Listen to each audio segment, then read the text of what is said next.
Good afternoon प्रिय बच्चों। आज हमने प्रश्नावली जो बता रहे थे, प्रश्नावली 4, जिसका पाठ का नाम था दो चरों वाले रैखिक समीकरण, उसका भाग 1 वीडियो आप लोग को बता चुके हैं, आप लोग पढ़े हैं। उसका सवाल रह गया था, तो जो कि पार्ट 2 में उसका सवाल हम आपको बताने जा रहे हैं। और सब सवाल बहुत अच्छी तरह से बताएंगे। कहीं समस्या हो तो आप पूछिएगा, उसका जवाब आपको मिल जाएगा। तो देखिए, प्रश्नावली 4 का जो पहला प्रश्नावली है, उसमें प्रश्न संख्या 1 पेज नंबर 95 मनोहर रे जो किताब है मनोहर रे की, उसी से हम पढ़ा रहे हैं। वो बहुत अच्छी बुक है, उसी के द्वारा हम आप लोग का कोर्स पूरा कंप्लीट करेंगे। वही बुक से आप लोग भी पढ़िए। जो भी सवाल रहेगा हम आपको मनोहर रे से सब सवाल बता देंगे, उदाहरण बता देंगे, और कहीं कोई समस्या नहीं होगी। जैसा कि प्रश्न नंबर 1 में आप लोग देख रहे हैं, प्रश्न नंबर 1 लिखा है बटे करके 95 लिखा है, तो पेज नंबर हमने लिखा है ताकि आप लोग को बुक में ढूंढने में कोई परेशानी ना हो। प्रश्न संख्या 1 पेज नंबर 95 पे है, और या करके उदाहरण 2 पेज नंबर 93 पे हमने लिखा है। तो जो उदाहरण 2 है प्रश्न संख्या 1 से मिलता जुलता एकदम वही सवाल है, तो हम प्रश्न संख्या 1 बता दे रहे हैं। आप लोग उदाहरण नंबर 2 कर सकते, एकदम सेम इसी प्रकार है, उसमें कोई परिवर्तन नहीं करना है, जैसे ये है वैसे वो भी होगा। तो प्रश्न संख्या 1 आप लोग देख रहे हैं, जैसा कि लिखा है, निम्नलिखित में से प्रत्येक को दो चरों के समीकरण के रूप में लिखिए। तो यह जो दिया है, किसी में एक चर है, किसी में दो चर है। जिसमें एक चर है उसको दो चरों में आपको बदल कर लिखना है, ठीक है। तो चलिए, इस वीडियो के द्वारा हम आपकी प्रश्नावली शुरू करते हैं और फिर बताते हैं कैसे आप एक चर से दो चर में समीकरण लिखेंगे। तो प्रश्न संख्या 1 में 4 सवाल दिया है, और पहला सवाल हम हल करने चल रहे हैं, आप लोग देखते रहिए। चलिए, प्रश्न संख्या 1 का पहला सवाल है, उसको हम बताने चल रहे हैं। आप लोग ध्यान से वीडियो में बने रहिए। देखिए, पहला लिखा है 3x बराबर -3 है, तो हम इसका हल लिखेंगे। हल पहले का जैसे सवाल लिखा है, एक बार उसको ऐसे लिख दीजिए, 3x बराबर -3, ठीक। अब -3 को हम इसको इधर लाएंगे तो +3 हो जाएगा। लिखेंगे 3x + 3 बराबर 0। अब ये तो अभी एक ही चर है, x के साथ साथ y भी होना जरूरी है, तो y नहीं है तो इसमें y हम अपने से लिखेंगे। देखिए कैसे लिखते हैं, लिखेंगे 3x + 0 × y + 3 बराबर 0। अब आप लोग देख रहे हैं ना, यही आपका क्या हो जाएगा, आंसर हो जाएगा। अब क्या है, यहाँ देखिए 0 का y में मल्टीप्लाई करें 0 हो जाएगा, और हमें कोई मान में परिवर्तन भी नहीं होगा, तो यही है आपका पहला आंसर, ठीक है। कहीं समस्या हो तो बताना। ये आपका पहला आंसर हो गया, ठीक है। अब आइए दूसरा सवाल यहाँ लिख के दिखा देते आपको। क्या लिखा है, y बराबर 6। ये y बराबर 6 लिखा है। अब 6 बराबर के उधर है तो उसको इधर लाओ, तो क्या हो जाएगा, y ऋण 6 बराबर 0। अब इसमें x होना चाहिए, तो x का नहीं दिया तो 0 × x कर दो, फिर +y, फिर -6 बराबर 0। ये आपका सेकंड आंसर हो गया, ठीक।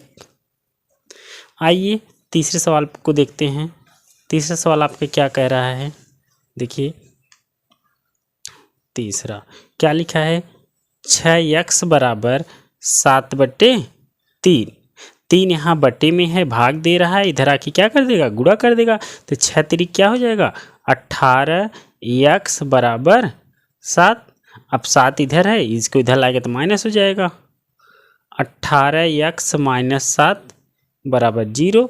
अब देखो x है, y नहीं है, हमें दो चरों में चाहिए, तो अब y नहीं तो y के साथ 0 लगा लेंगे।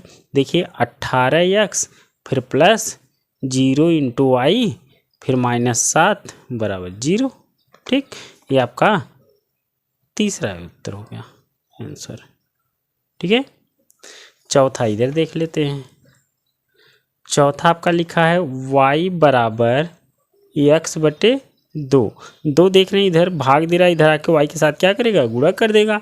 तो 2y बराबर हो जाएगा x इधर प्लस में है, y को भी इधर ही लाएंगे, तो इधर यहाँ लिख देंगे 0 बराबर x - 2y।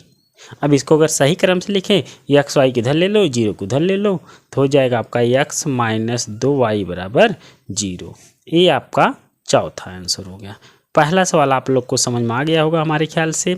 और एकदम यही जो चारों सवाल हैं इसी प्रकार उदाहरण संख्या 2 पेज नंबर 93 पर है, उसमें भी सेम यही क्रिया करना है और ऐसे ही आंसर आएगा।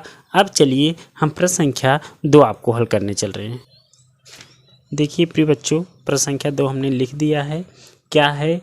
एक नोटबुक की कीमत एक कलम की कीमत से 2 गुनी है। इस कथन को निरूपित करने के लिए 2 चरों वाला एक रैखिक समीकरण लिखिए। ठीक है, तो यह आपका सवाल है। सवाल एक बार फिर से सुन लीजिए। सवाल करा एक नोटबुक की कीमत एक कलम की कीमत से 2 गुनी है। इसका मतलब जो भी नोटबुक का कीमत होगा उसका दुगुना। ठीक, एक नोटबुक की कीमत एक कलम की कीमत से दुगनी है। तो जैसे कलम की कीमत अगर 5 रुपये है तो नोटबुक की कीमत कितना होगी? 10 होगी, सीधा डबल होगा। ठीक है, एकदम इसी अनुसार आपको सवाल बताना है कि एक कलम का जो भी कीमत होगा नोटबुक कीमत जितना भी होगा कलम से 2 गुना होगा। ठीक है, इसी को लेकर 2 चरों वाले रैखिक समीकरण में लिखना है। तो 2 चर होना चाहिए, तो 2 चर हम मानेंगे। तो पहले मानेंगे, माना नोटबुक की कीमत, माना नोटबुक की कीमत x रुपये है।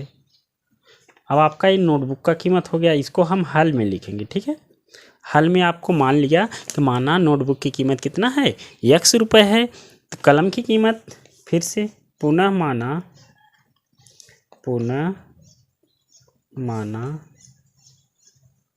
कलम की कीमत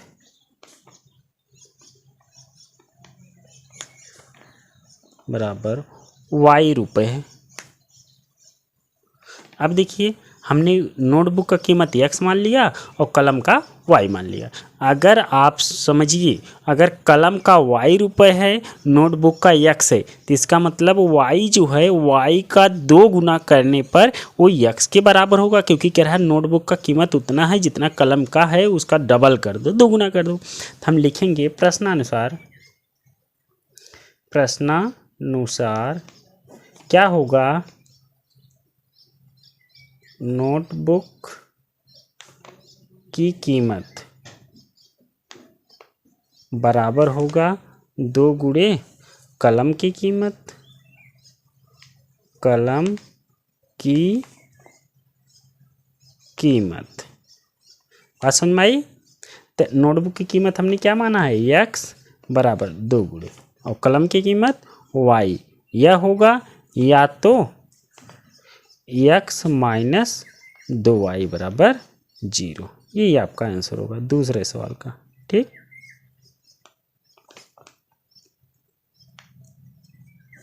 ये आपका प्रश्न संख्या 2 का हल हो गया। ठीक है प्रिय बच्चों, ये प्रश्न संख्या 2 का हल हो गया। और प्रश्न संख्या जो 2 है ना, उदाहरण नंबर 4 के एकदम जैसा है। ठीक है, उदाहरण संख्या 4 पेज नंबर 93 पे है, उसको भी आप लोग देख लीजिएगा, उसको भी ऐसे मानकर लगा लेना है। ठीक है प्रिय बच्चों, और जो भी उदाहरण जिस प्रश्न में मिलते जुलते रहेंगे हम आपको इसे बताते रहेंगे, जो हट के रहेगा उसको हम बता देंगे। ठीक है, आइए प्रश्न संख्या 3 को देखते हैं। देखिए प्रिय बच्चों, प्रश्न संख्या 3 लिखा है, अल्फा का मान ज्ञात कीजिए यदि अल्फा x बराबर माइनस अल्फा और y बराबर 5/2 समीकरण में रखना है, जो कि समीकरण दिया है x प्लस 4y माइनस 3 बराबर माइनस 7 बराबर 0, वह हल है। ठीक है, तो जहाँ x है आपको माइनस अल्फा रखना है, जहाँ y है वहाँ 5/2 रखना है, उसी को हल करके आपको अल्फा का मान बताना है। तो हल में हमने देखिए लिख दिया है x बराबर क्या है? माइनस अल्फा, y बराबर 5/2 है। समीकरण जो आपका दिया है x प्लस 4y माइनस 7 बराबर 0, ये दिया है। तो x के स्थान पर आपको क्या रखना है? माइनस अल्फा, फिर प्लस करना है 4 गुणे y का मान दिया है 5/2, फिर ऋण 7 बराबर 0। अब आप जानते हैं कट जाएगा, 2 दूनी 4, तो हो जाएगा माइनस अल्फा प्लस 5 दूनी 10 माइनस 7 बराबर 0। ठीक, तो माइनस अल्फा और 10 में से 7 निकल जाएगा, क्योंकि 7 माइनस है और 10 प्लस है, तो आपका आ जाएगा +3 बराबर 0। अब अगर हम अल्फा को उस साइड ले जाते हैं तो प्लस हो जाएगा, तो 3 बराबर आपका हो जाएगा अल्फा। ठीक है, 3 बराबर क्या हो जाएगा? अल्फा। अल्फा का मान आपका कितना आ जाएगा? 3 है। ठीक है, ये आपका हल हो गया। अब आइए प्रश्न संख्या हम 4 को देखते हैं, तब फिर आपको आगे हल करके बताते हैं। देखिए प्रिय बच्चों, प्रश्न संख्या 4 हम लिख दिए हैं। प्रश्न संख्या 4 जो है उदाहरण संख्या 6 और 7 के जैसा है। ठीक है, उदाहरण संख्या 6 में आप देखेंगे तो उसमें कहा है कि प्रत्येक के 4 हल बताना है। जो उदाहरण संख्या 7 है उसमें 2 ही हल बताना है। ठीक है, तो एकदम इसी जैसा सवाल है, इसलिए हमको प्रश्न संख्या 4 बताना पड़ रहा है, और आप लोग उदाहरण संख्या 6 और 7 कर लेंगे। अगर कहीं समस्या होता है तो आप कमेंट के जरिए पूछेंगे, तो हम उसका भी वीडियो अलग से बनाकर अपलोड कर देंगे। लिखा है निम्नलिखित समीकरणों में से प्रत्येक समीकरण के 4 हल लिखिए। तो 3 ठो समीकरण दिया है, एक एक समीकरण को लेकर 4 हल बताना है। आप कहेंगे 4 हल क्या होता है, तो आप यक्स का अपने मन से कुछ भी मान रखिए, वाई का जो भी प्राप्त होगा वो आपका हल होगा। ठीक है, या तो वाई का कुछ भी मान रखिए, यक्स का जो प्राप्त होगा वो हल होगा। ठीक है प्रिय बच्चों, आइए हम आपको पहला सवाल हल करके दिखाते हैं। ठीक है, पहले का हल देखिए।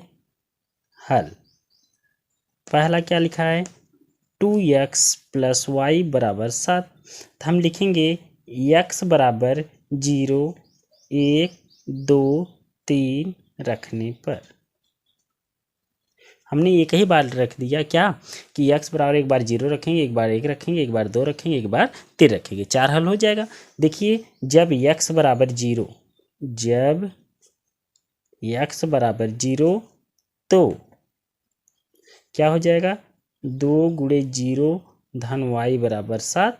ठीक है, अब यहाँ देखो 0 हो जाएगा, तो यहाँ किसी से मतलब नहीं, क्योंकि 0 में गुणा होकर 0 हो जाएगा, हट जाएगा, तो y बराबर कितना आ जाएगा, 7। पहला आपका हल हो जाएगा 0,7। क्यों होगा, क्योंकि x बराबर 0 पे y का मान कितना मिला, 7 मिला। इसी प्रकार इसका सेकंड पार्ट हल करेंगे, जब x बराबर 1 हो तो। ठीक है, जब x बराबर आपका 1 होगा तो क्या रखेंगे, 2 × 1 धन y बराबर 7। अब 2 का 1 में गुणा करेंगे 2 हो जाएगा, इधर प्लस है, उधर जाके क्या हो जाएगा, माइनस। तो लिखेंगे y बराबर 7 - 2, y बराबर 5। ये आपका दूसरा हल हो गया। तो इसका मतलब x बराबर कितने पर, 1 पर, y का मान कितना मिला, 5। ये आपका एक हल हो गया। ठीक है, आइए अभी 2 ठो हल हुआ, अभी 2 ठो बचा है, तो फिर तीसरे के लिए क्या लिखेंगे, जब x बराबर 2 हो तो तब क्या होगा, देखिए समीकरण में रखिए 2 × 2 फिर प्लस y बराबर 0। अब देखो 2 दूनी 4, सॉरी 0 नहीं होगा, 7 है, तो क्या लिखेंगे, 2 दूनी 4, तो 4 धन y बराबर 7। अब 4 इधर प्लस है, इधर क्या हो जाएगा, माइनस, तो y बराबर हो जाएगा 7 - 4, तो y बराबर 7 में 4 निकल जाएगा तो 3 बचेगा। और इसका क्या हो जाएगा वैल्यू, हमने क्या रखा है, x बराबर 2, y का मान कितना मिला, 3। ठीक है, एक पार्ट और बचा है, यहाँ इसको लिख देते हैं। क्या लिखेंगे, जब x बराबर 3 हो तो, जब x बराबर 3 हो तो तब क्या होगा, देखिए आपका जो भी सवाल है उसको एक बार लिखेंगे।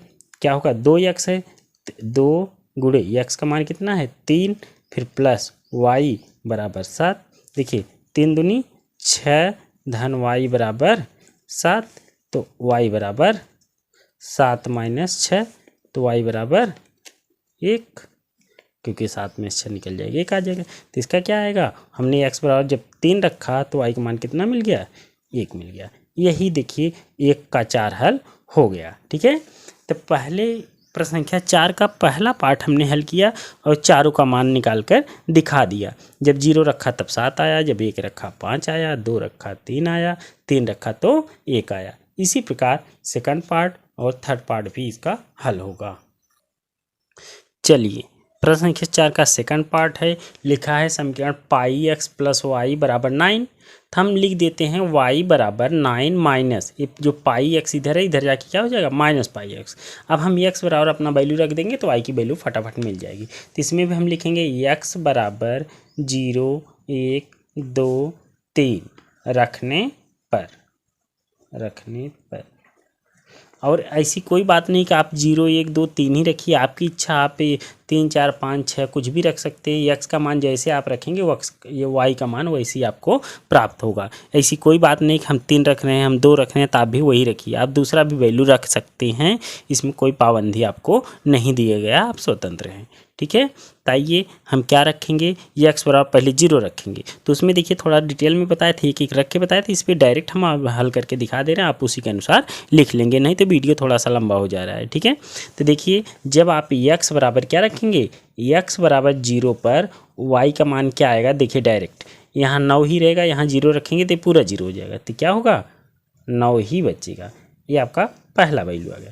दूसरा क्या है, x बराबर जब आप 1 रखेंगे, देखिए यहाँ x बराबर 1 रखेंगे तो पाई हो जाएगा, 9 माइनस पाई बचेगा, तो y बराबर क्या बचेगा 9 माइनस पाई। ये आपका दूसरा आंसर है।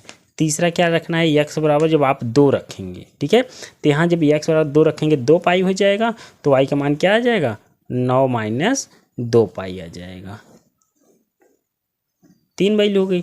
चौथी वैल्यू आपको देखना है x बराबर 3 पर, जब x बराबर 3 पर रखेंगे तो y बराबर कितना आ जाएगा 9 माइनस 3 पाई आएगा, क्योंकि जहाँ पाई है पाई के पास x है, x के स्थान पे 3 रखना है।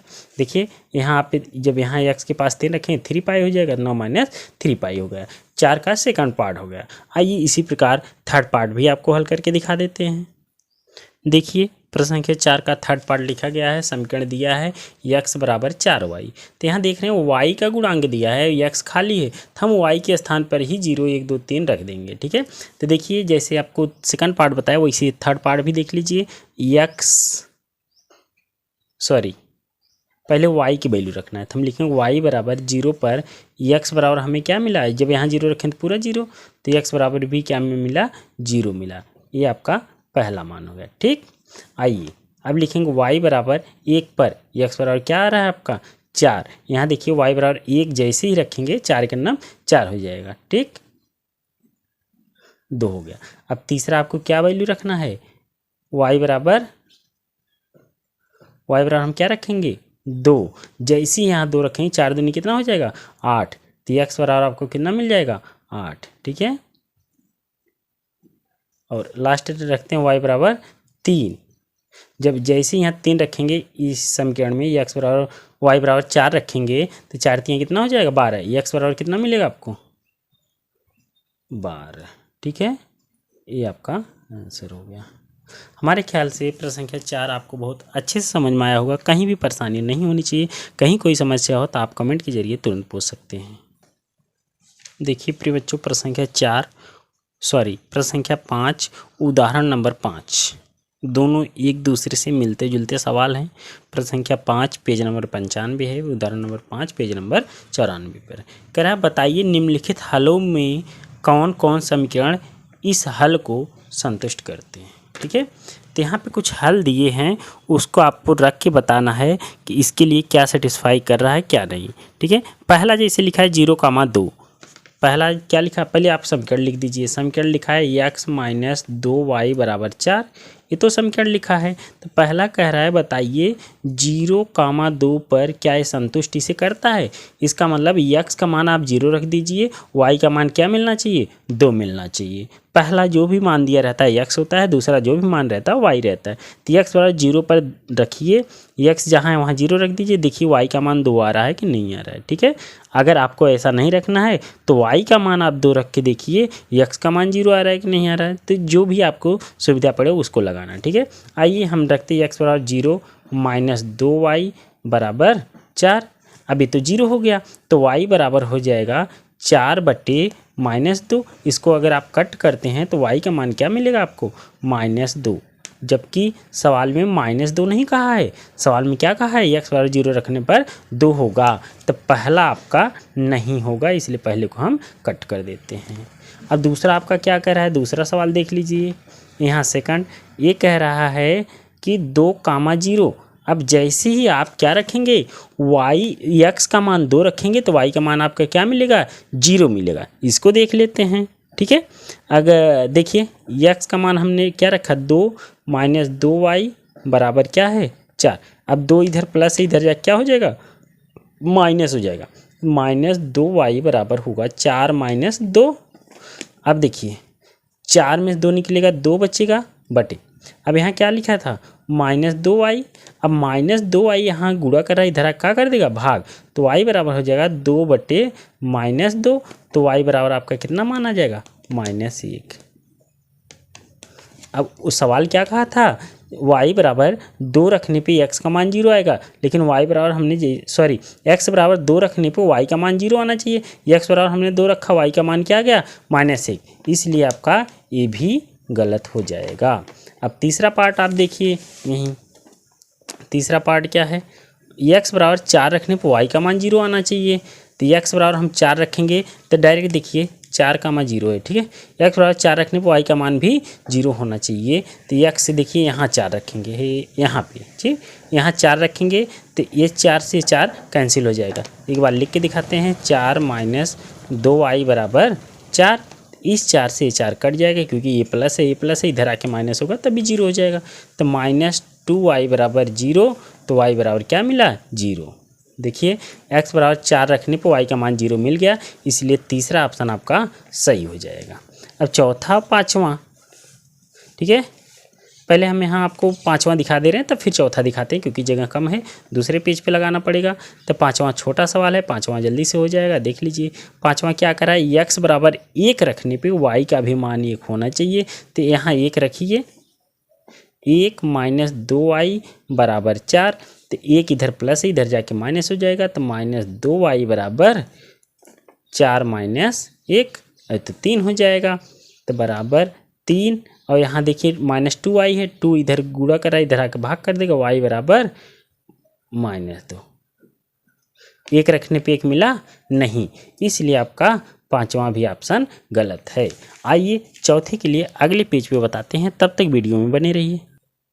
चलिए पाँचवें सवाल का ये चौथा भाग है, चौथा पार्ट है, रखना है।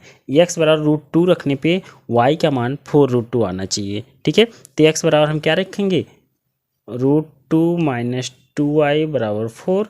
अब हम इधर इसको लाएंगे तो माइनस हो जाएगा, -2y = 4 -√2। अब -2 यहाँ पे मल्टीप्लाई, इधर डिवाइड हो जाएगा, y बराबर होगा 4 -√2 अपान -2।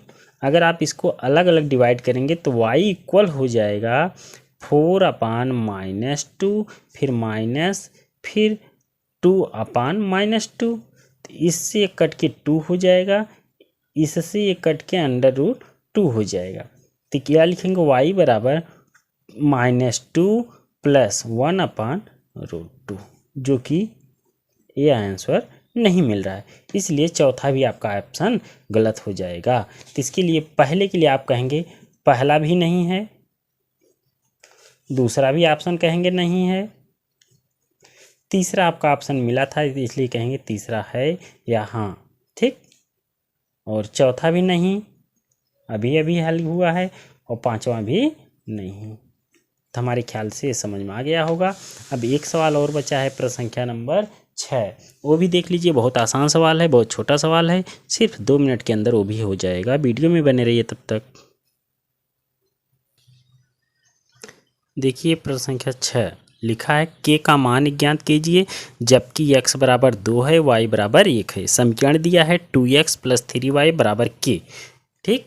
तो इसी समीकरण में x का मान 2, y का मान 1 रख देंगे, k का मान आपको मिल जाएगा। हल में हम लिख के भी दिखा दिए हैं, 2x + 3y बराबर k है, और x बराबर 2 रखना, y बराबर 1। तो देखिए x बराबर हम जब 2 रखेंगे तो क्या होगा, 2 × 2 + y के स्थान पे 1 लिखना है, 3 × 1 बराबर k। तो 2 दूनी 4 + 3 × 3 बराबर k, 4 × 3 = 7, के का मान कितना आ गया, 7 आ गया। यहीं पे आपका प्रश्नावली 4.1 या 4.1 पॉइंट एक्सरसाइज प्रश्नावली ख़त्म होता है, ठीक है।